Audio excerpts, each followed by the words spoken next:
Well, we're back. Episode 6 of Goalie Resiliency and Worlds Collide. A guy that I know fairly well, Nate McDonald, is in the house for a very insightful interview. I'm here, Chris Dawson, with the one and only Dr. Rob Graham, and lots of great stuff. You're going to talk goalie coaching with Nate. We're going to talk a little bit of reminiscing back in 2017, a pretty memorable Voodoos year. Well, you know, Chris, you have a lot to reminisce about when you look at your hockey career, and I'm always amazed at the connection you have to a lot of our guests, but you really do have quite an intimate connection with Nate McDonald, and it was just so amazing to watch some of that video and watch Nate respond to that with the emotion that he did when the Voodoos had that really incredible run and win. And yeah, tonight is a real special episode for us. And let's throw it right now to that, to Chris with Nate and looking back in time at an incredible career that Nate shared with the Powassan Voodoos and beyond. Well, worlds collide a lot in this show, and I can't say I'm more excited to have a guy named Nate McDonald come into the Ice Boox for an interview and talk about the good times. And goaltending didn't start off great for you, from a guy who started playing goal here. Of course, you went on to play. We'll talk a little bit more about. You played AAA here, went down to Toronto, played with the Voodoos. We know what happened there. Then you went to NCAA, and now you're a goalie coach. So that's your introduction, and you're going to hear a whole lot more about Nate. But let's talk about the start. It was a bumpy road for you getting in between the pads. Talk about your first sort of. You probably needed a lot of lotion for your neck. Really? A lot of goals that first game. Encouragement from mom and dad. Yeah, first off, very happy to be here. Thanks a lot for having me. But yeah, going back to that first game as a goalie, I think I played 2 games as a defenseman.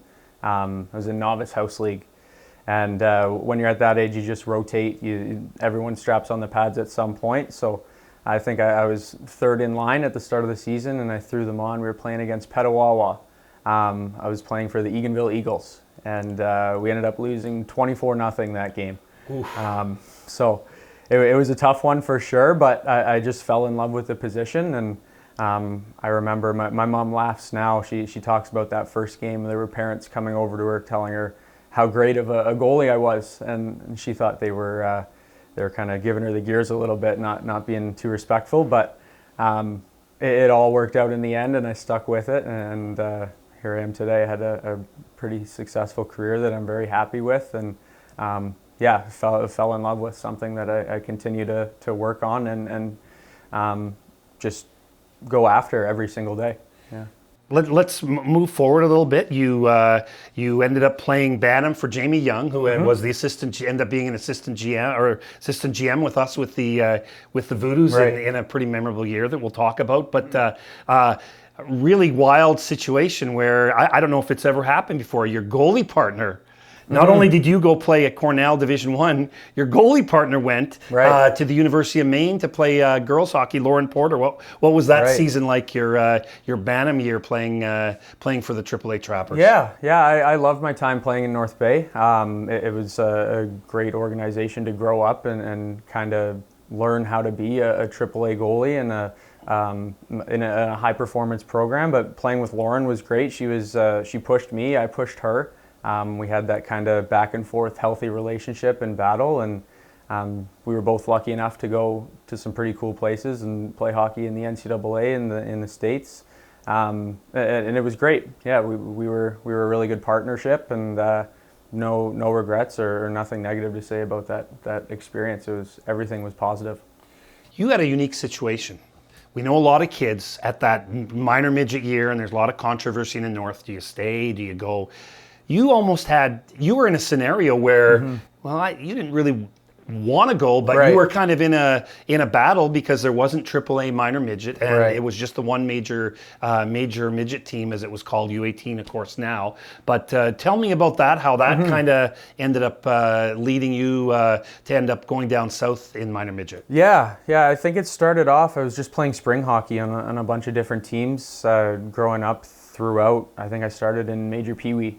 And I got to my minor midget season, and unfortunately at the time there wasn't a U16 AAA team. The major midgets that had Colton Point. Not bad goalie, so eh? not at all, right? We all know his story. So I needed to find a place to play and where I was going to play games. And so I just tried to look for the best opportunity, and lucky enough, the opportunity arose for me to go down south to the GTHL and play for the Mississauga Senators. Ended up having a pretty good season there, and got drafted to the Peterborough Petes, and things kind of took off from there. But like you said, I definitely wanted to stay here in North Bay. It was the first time I played real significant rep hockey.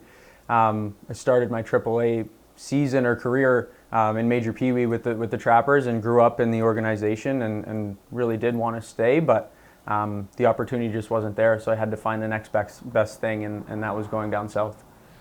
Fast forward to your 17-year-old year. Sometimes a tough year for a player, and especially for a goalie. Not a lot of 17-year-old goalies come in. You came into Voodoos camp. Maybe talk about that first. I guess the first time Right. we met. Being the GM of the Voodoos. Yep. I think the first time we would have met was at the Barrie. That Barrie rookie camp. Yeah. So had a good year for the Toronto Marlboros, actually, in Major Midget.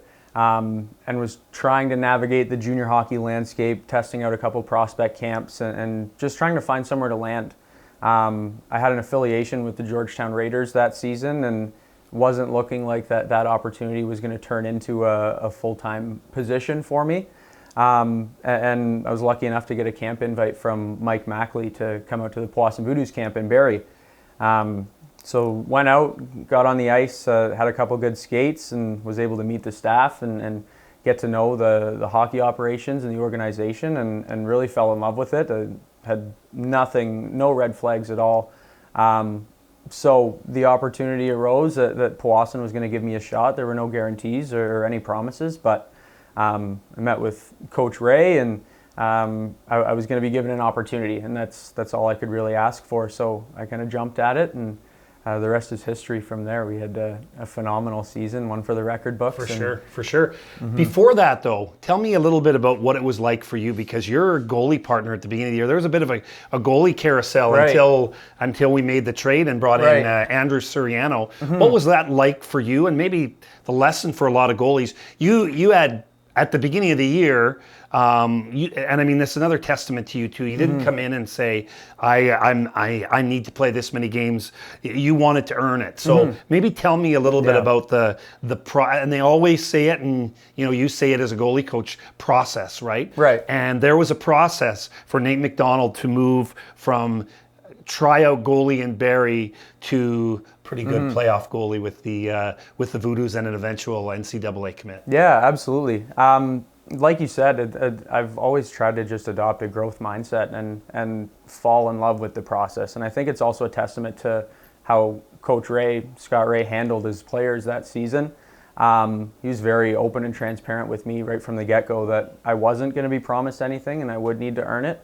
And having those open conversations with Coach Ray when there were quite a few trades with my goalie partners at the start of the season just kind of gave me that mental clarity to go into games and just play my game, because I knew that I was okay where I was. The staff that we had in Powassan was happy with what I was doing on the ice, and they were just going to continue to give me those opportunities, and I took them every chance I could and just kind of ran with it. But I think, like you say, that growth mindset, falling in love with the process, and then also the way Coach Ray was open and transparent with me throughout the entire process was really went a long way.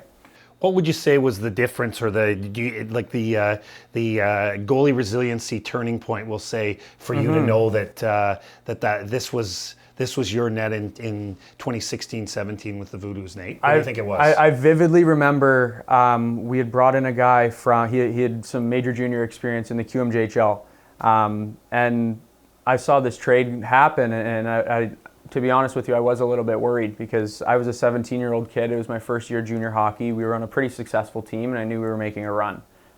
So normally when that's the case, you bring in an older goalie or someone with a little bit more experience to kind of carry the load.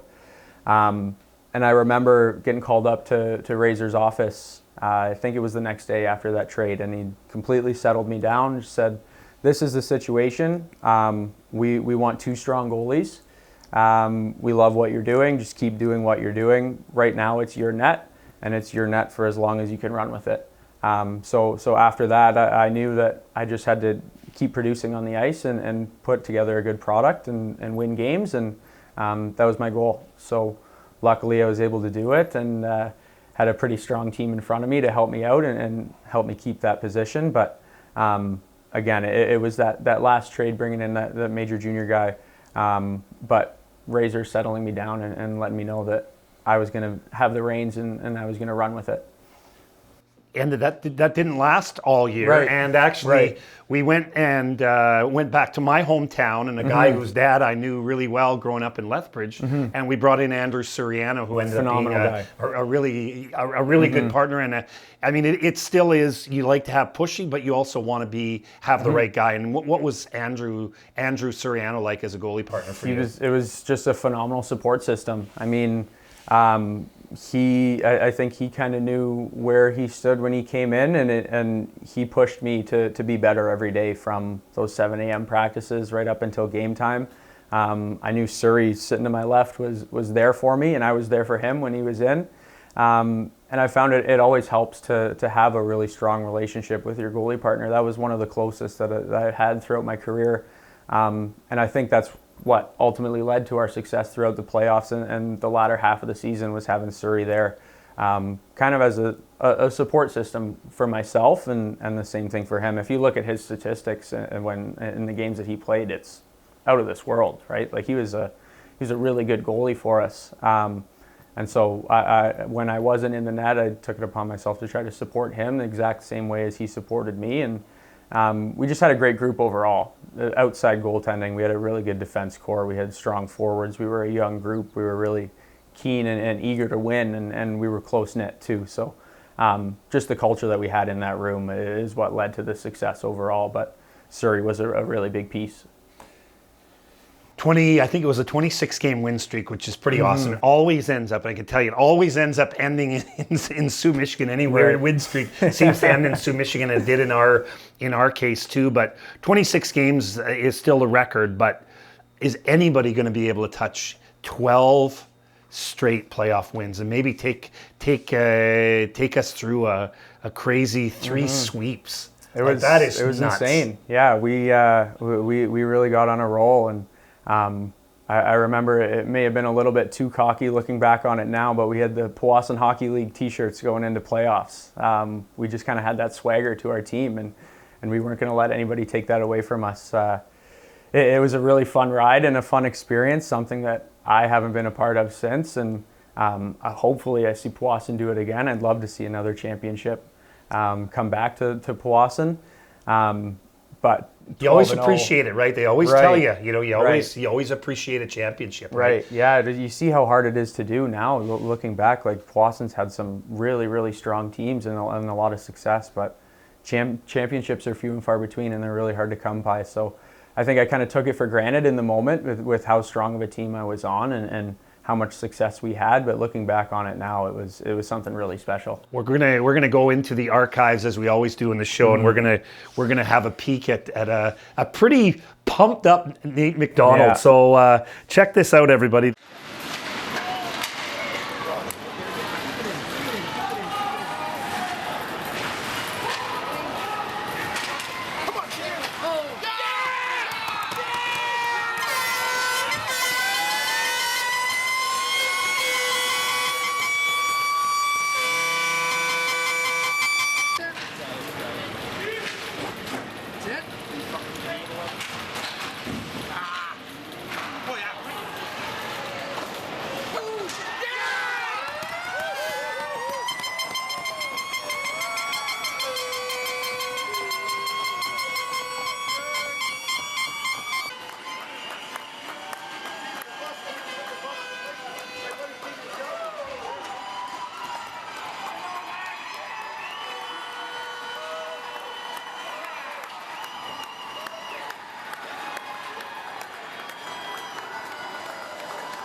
played hard. They played really hard down the stretch, and it's paid off now, and it's really exciting.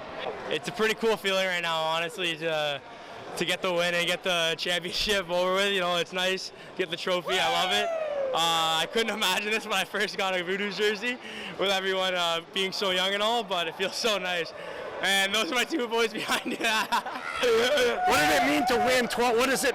26 games during the regular season was impressive, but 12 games in the playoffs, even though it's a smaller number, probably a bigger feat. Tell me what that means to win 12 straight and run the table. It means everything. It means everyone's going. Everyone's getting there.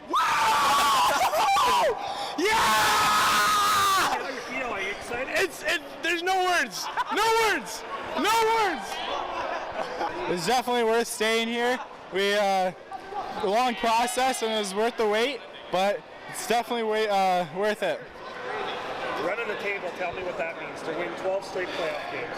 That's crazy. Never thought of we could do that, but it goes to show you hard work and dedication, and all the practicing we do is paying off. So I don't think anybody would have thought you'd run the table and win 12 straight without losing. It's unbelievable. The kids are phenomenal, and they've all bought into their roles, and they're relentless, and they're all best buddies, and it's so nice to see. The real coach of the year, Scott. Wow. What is it? What No goes words. through your mind when? Yeah, no words, eh? Yeah. No, that it just rewatching that video kind of puts it all into perspective for me. How special of a group that was. Seeing the excitement on all my teammates' faces, and obviously me not really being able to contain myself there and making a bit of fool of myself. Oh, But you didn't make a fool of yourself. You're it was, excited, man. You're allowed to be. No, I was. You're pumped allowed up. to be crazy. I was pumped up. It was a fun season, and we capped it off the right way. And really no words. It was a phenomenal experience. Funny there, I almost got scored on. I was so excited to celebrate and throw my gloves in the air that there was a dump in. I think it was Liriakos from Blind River.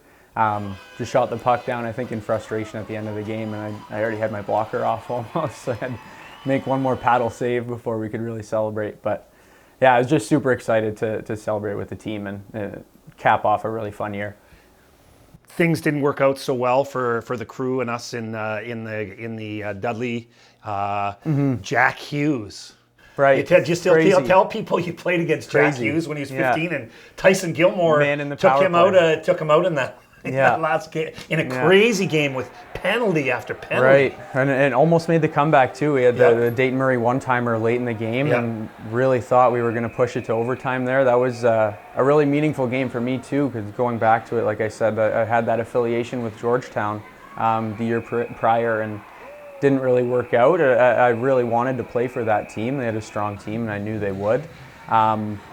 But the opportunity wasn't there, so to have that opportunity to play against them in the Dudley H Cup a full season later and really show myself again to them, I was really, really excited for that game. So I think it was a 3-2, 3-1. I think it was 2-1. They got 2-1. two quick goals, and then went 2-1 final. 2-1, yeah. That was in the semifinal. So tight, right? Yeah. Like it's a tough tournament, and especially when you get to that stage, and you're playing against some of the top teams in Canada, right? So it was a fun experience. Dudley H Cup in itself was a different beast, and I think we put together a good product and represented the NOJHL well. And unfortunately, every team ends their season at some point. There's only one that finishes with a smile on their face, right? So we weren't that team that year, but amazing season overall, and you can't look back and have any negatives from it.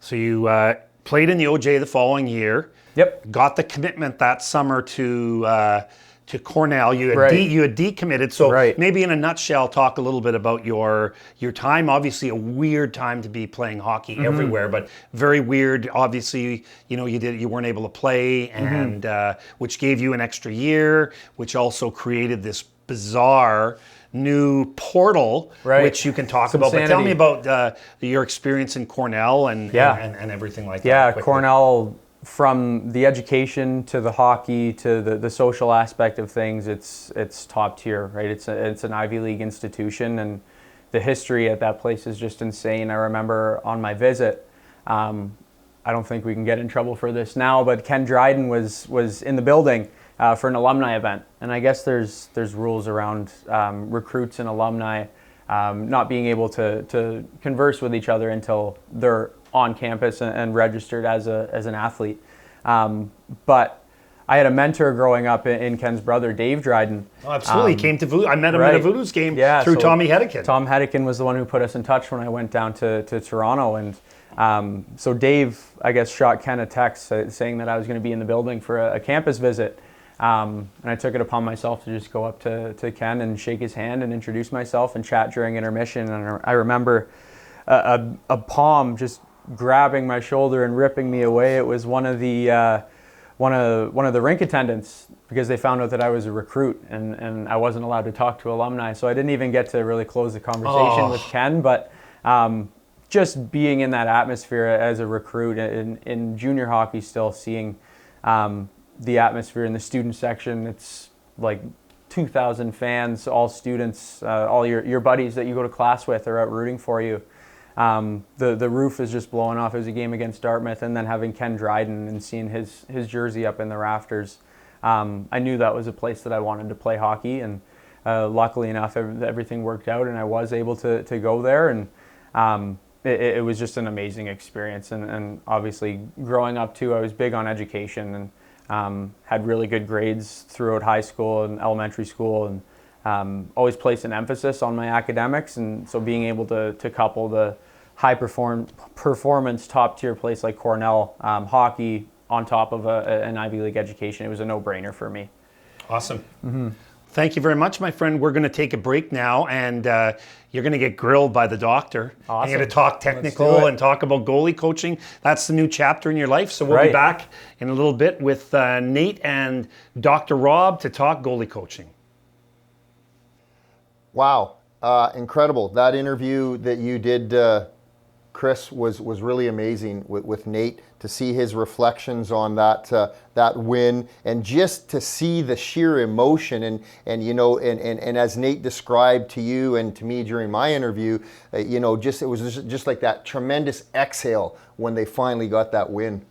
Yeah, and you know what? It was not easy for Nate that year. I mean, what a great year, being part of 26 win streak, longest streak in Voodoos history, and then running the table in the playoffs, winning 12 straight. He really, his enthusiasm really encapsulated the whole thing.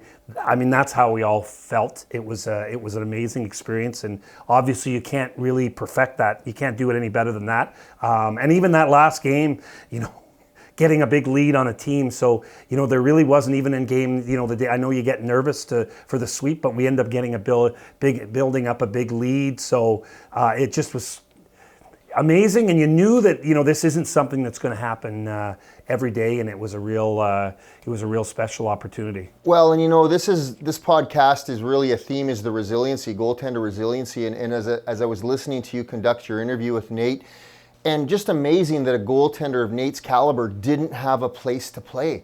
And how many goalies do we have on here, Chris, that have played at the highest levels that didn't have a place to play and had to overcome versus be overcome by the challenges that they faced? And again, that was a theme in Nate's story as well. Yeah, you know what? We had a couple older goalies. Nate was going to be the backup, and we were really looking. The focus was really on finding an older guy. The first guy didn't end up working out. We eventually got a guy, actually, like I said, from my hometown. Andrew Serano was playing in the Saskatchewan League, and as you heard him chat, it was a very special bond, and it's important we have a good relationship with your goalie partner, and you know, so that was nice to have my North Bay and Lethbridge worlds collide for an NOJHL Championship between the pipes. So that was personally for me, it was pretty special having Andrew and North Bay kid Nate to both be the goalie partners that won in 2017. Well, I mean, we talk a lot about the careers that these goalies have had that come on to our podcast, but you, my friend, I have to say you've had quite the career in hockey as well, and it's fun to kind of see you get to look back on these memories and share them with some of these players that, you know, you've really been an important part of their careers. Thanks, buddy. Well, we're going to talk about a chapter closes and another one opens. Nate McDonald, just over a year ago, said, "Hey, I'm I'm out of goaltending. He finished a year at U Sport in Guelph and decided he was going to get into goalie coaching. And Rob is going to have a long and very insightful conversation with Nate about Chapter 2 in the career of Nate McDonald and goalie coaching. Well, welcome to the Ice Boox, Nate. That was really amazing to sit back and watch that interview that you did with Chris, the master of the archives, and seeing your response to that Voodoos win. So yeah, I kind of got chills and just feeling that utter relief that you had as a goaltender in that celebration, right? Absolutely. Yeah, it was just almost a stress relief just to let it all out at the end when we finally put it together. Yeah, well, that definitely is a testament and an understanding of the pressure that we as goalies face. Absolutely. So in our segment here, I like to focus on some of the technical aspects.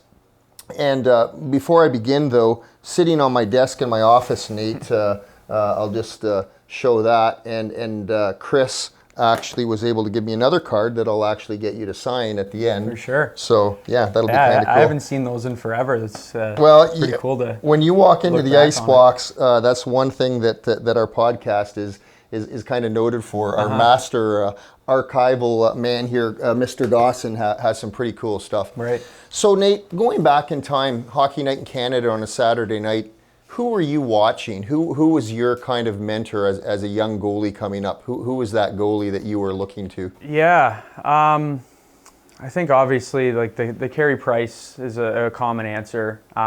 He was in like the peak of his career when I was a young goalie, and seeing some of the things that he was doing on the ice was really special to watch. So that would be one, but I think a little bit further on in my minor hockey career, I was watching Vasilevsky just at the start of his career. At a goalie coach in Ottawa, Charlie McTavish, who Vasilevsky also trained with. I was lucky enough to get on the ice with him the year before my Voodoos year, actually. Vasi was in and out of complete hockey development centers, or CGD goalies, as he was just starting out his pro career in North America. And just seeing him train, I always wanted to watch him on TV, because you watch him all summer, right? You're in the same building training with an NHL player, and you're kind of starstruck, and then you see him on TV doing his thing, and I always wanted to follow him and see how he was doing and kind of check in. But I would say Carey Price and Vasilevsky were the two that I was watching. Carey Price when I was younger, and then Vasilevsky a little bit older in my minor hockey career. Okay, now that you've transitioned from player into goaltender consultant and beyond, when you think of those two goalies, Price and Vasilevsky, technically, what were the things now looking through the goaltender coaching lens? What are the technical aspects of one or both of those guys that you really would dial in on? Yeah, obviously Vasilevsky, he's a freak, right? He's massive. I think he's 6'6", something like that. Up there. Yeah. Freakishly flexible, super athletic. So some of the saves that he makes are highlight reel saves that are out of this world. You think he has no business stopping that puck, and he does. So kind of the flashy aspect of Vasilevsky, I really like to watch. But for Carey Price, he's very technically sound in terms of having really strong feet. He gets to his spots in time. He gets his feet set. He's ready and square. But then he also has that athleticism to him when maybe he is caught out of position. When it does happen, few and far between, he's still getting something on that puck to keep it out of the net. So I think for me as a goalie consultant now, everything stems from feet. And so when I watch goalies, I'm really looking at their feet to see how efficient they are in their movements in terms of their routes, in terms of overall moving of the feet. And then from there you can build out. So one goalie that I like to watch now is Joseph Wall. I think he has some of the most efficient routes and feet in the NHL right now, and I think he's going to really have a successful career because of it. He's so patient, and there's no wasted energy in any of his movements. And when you say feet, then any of the goalies that are out there watching, you know that means skating. And right. To be an efficient goalie, you have to be a great skater. Right, absolutely. Great skater, but not over skating. Correct. I think a common misconception when we talk about skating is that we have to be moving our feet a lot, but really a really strong skating goalie is one that is moving their feet as little as possible. Exactly. But when they need to, they get to their spots quick. They're square, set, ready to go, right? So, Well, I want to say, share something that Dan Spence many years ago had said to me. He said, always beware of the goalie coach who wears regular player skates. And I always laughed one of the first times I was out on the ice with Danny. So I want to ask you this question.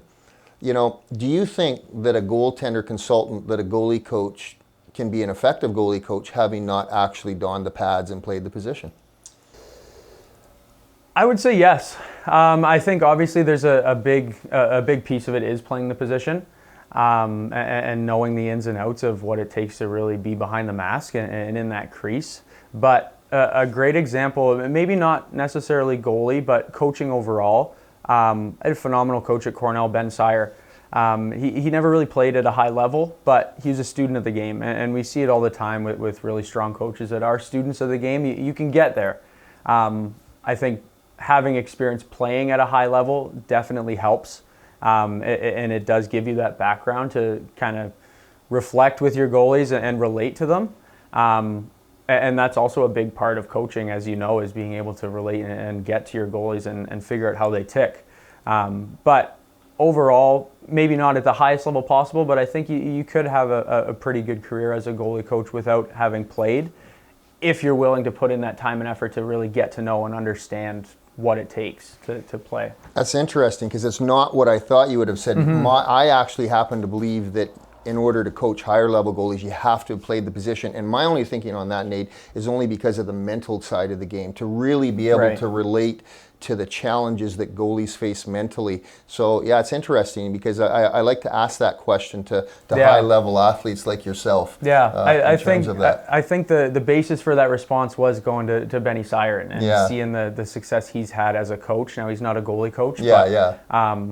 That was the first thing that came to mind. Can you be a good coach without having played, right? Goalie coaching, might, in my humble opinion, might be a little bit different just because of that mental side. And just seeing the relief that you had after that win. Yeah. And then right away when I saw that, I could feel your emotion and just that exhale. So understanding that part of it. That's very cool.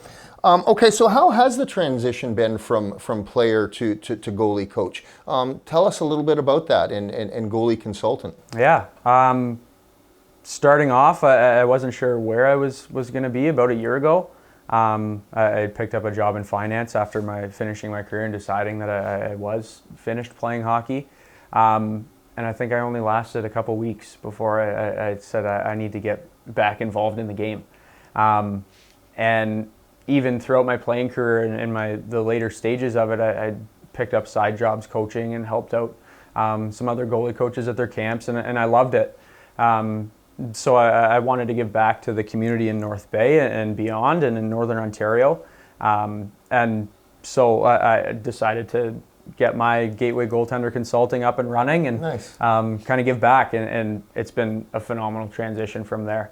Obviously being able to slot in with my position with the battalion this year was really helpful as well, and being involved in some high-level hockey and making meaningful contributions to our team helped my transition away from the game and just made things smooth overall. When I was sitting in my apartment in August, not having any involvement in hockey for those couple of weeks, I knew that this wasn't for me, and I needed to get my foot back on the ice somehow. So I'm loving it now. I'm loving every day. I'm at the rink every day. I'm coaching a ton of goalies and just hanging out at the rink and getting to know my goalies and their families and kind of supporting them through their careers. It's really a fun experience now. Awesome. Let's really quickly talk about, because we have somebody coming into the Ice Boox in the next week or two, Mike McIver. Mike McIver really had a phenomenal playoff run coming in for Dom. So let's just really talk quickly about what you like about McIver's game, having been on the ice with him. Yeah, I mean, he's one of the most athletic goalies that I've seen for his age. It's something that myself and our goalie coach, Maverick Parks, has put a lot of effort into trying to get him to dial that back a little bit, because he is so athletic and he's gotten away with it his entire career because he's just a really great athlete. So that's the biggest piece. He's also, his tracking is on another level. The way he sees pucks all the way into his hands, into his body, If he doesn't have traffic, he's making the save. He tracks pucks phenomenally. So his tracking and his athleticism are two of his biggest assets, and I think that's why he had such great success towards the second half of this past season. Great insights. NCAA versus OHL, goalie coaching. Right. Is there any differences there technically, advice that you would give to a goalie playing NCAA versus now your work in the OHL? Yeah. Or are they pretty much on par? No, very different. I mean, you look at an OHL schedule, it's a pro schedule, right? You play 68 games, and the NCAA, you play 36. So you're playing half the amount of games. It's a lot more time to prep in the NCAA. You play Friday, Saturday. You know you're playing Friday, Saturday. You have a very set routine from Sunday when you're recovering. Monday morning, you get your pre-scout.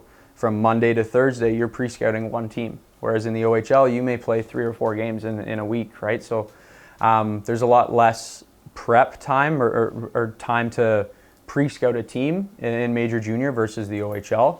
There's also way more off-ice conditioning, I would say, in college hockey, just because time allows it, right? You're playing half the amount of games, so there's a lot more time to build up your body and mature physically versus the OHL. You're playing that pro schedule, and at times it can be a grind. And I think there's different routes for different players. A young guy coming into the OHL draft who's maybe a high pick and a team sees a future for him, I would say the OHL is a really fantastic option to pursue pro hockey, right? And maybe an older guy who's played Tier 2 for a year or played their U18 season and are looking to slot in junior and are looking to continue to play after their overage year. Maybe college hockey's the better route, right? There's different routes for different goalies, and I'll never favor one over the other now, obviously, because I have ties to both. But for sure.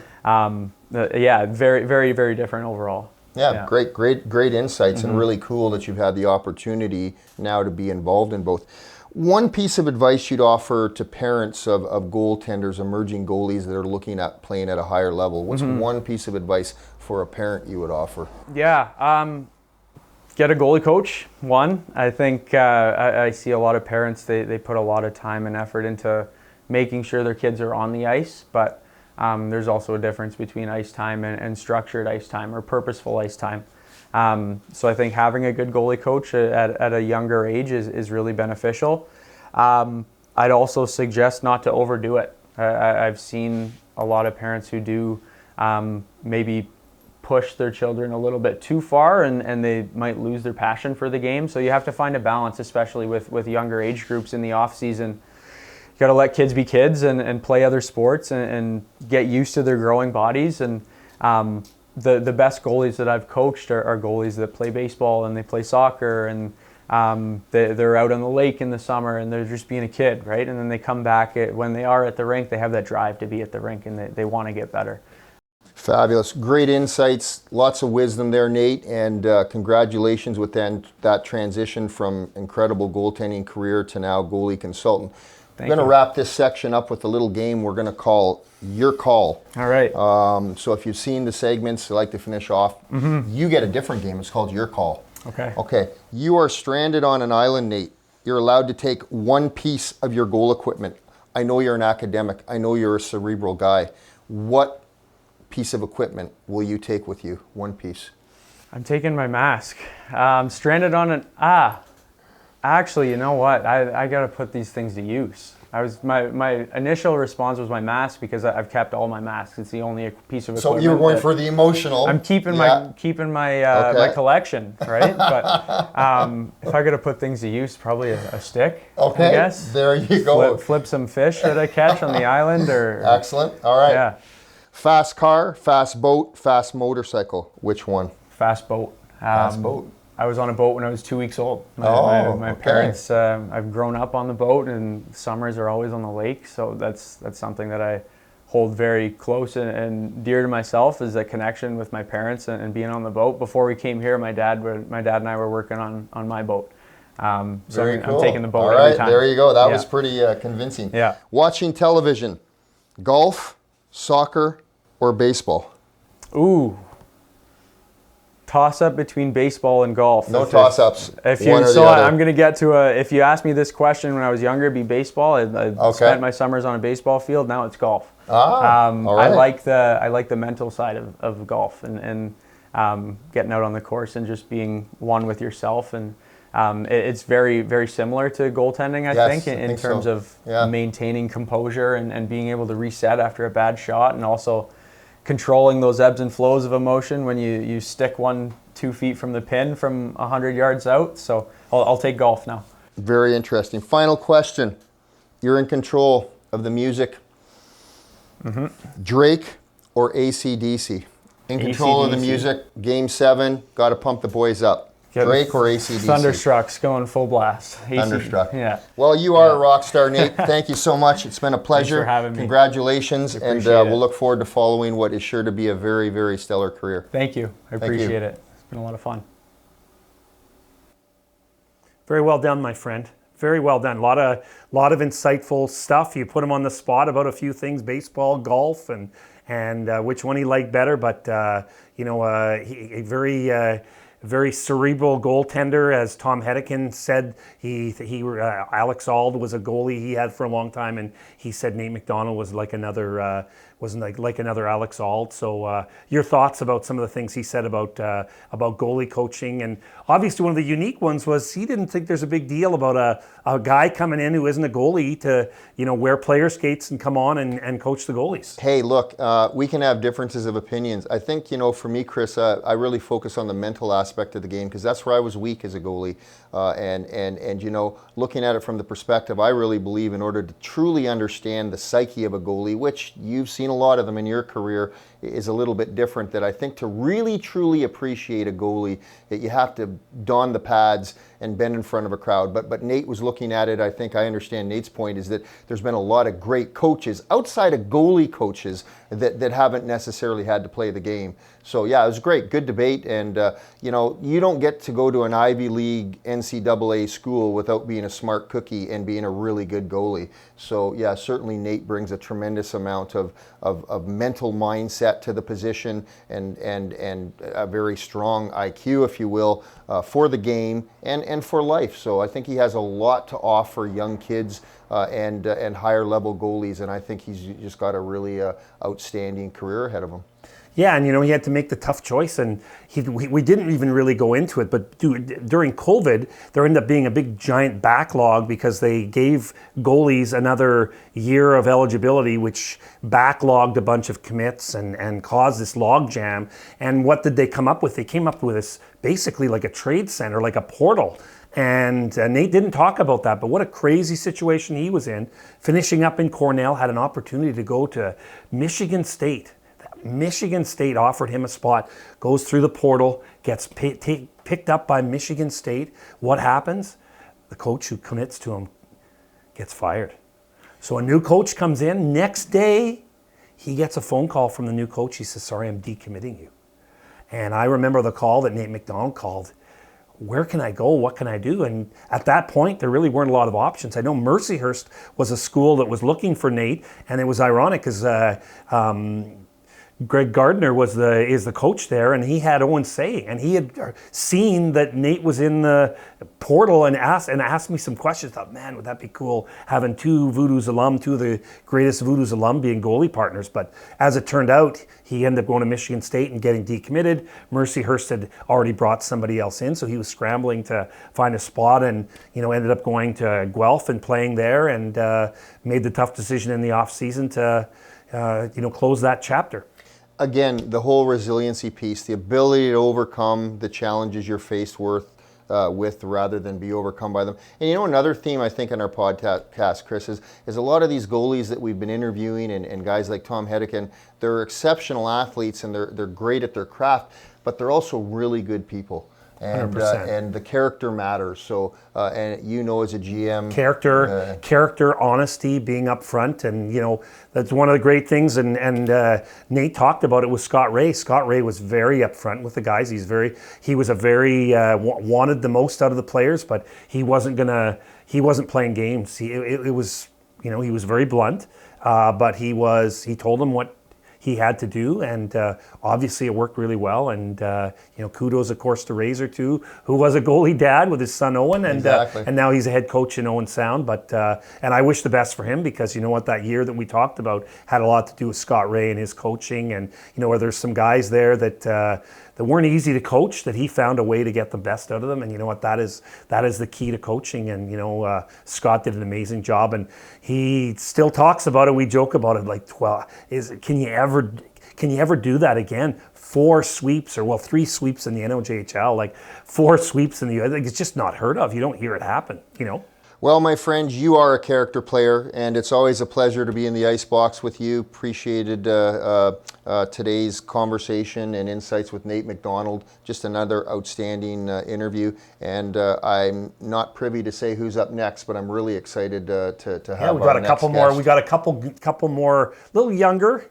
That's all we'll give, but a couple guys, and one that may have a little bit of even more familiarity with yours truly than Nate does. But anyways, we look forward to more episodes, and we look forward to you watching more episodes. This is episode 6 of Goalie Resiliency. He's Dr. Rob. I'm Chris Dawson. The birthday boy, Mike Brown, is our talented videographer and producer, and we'll see you again next time.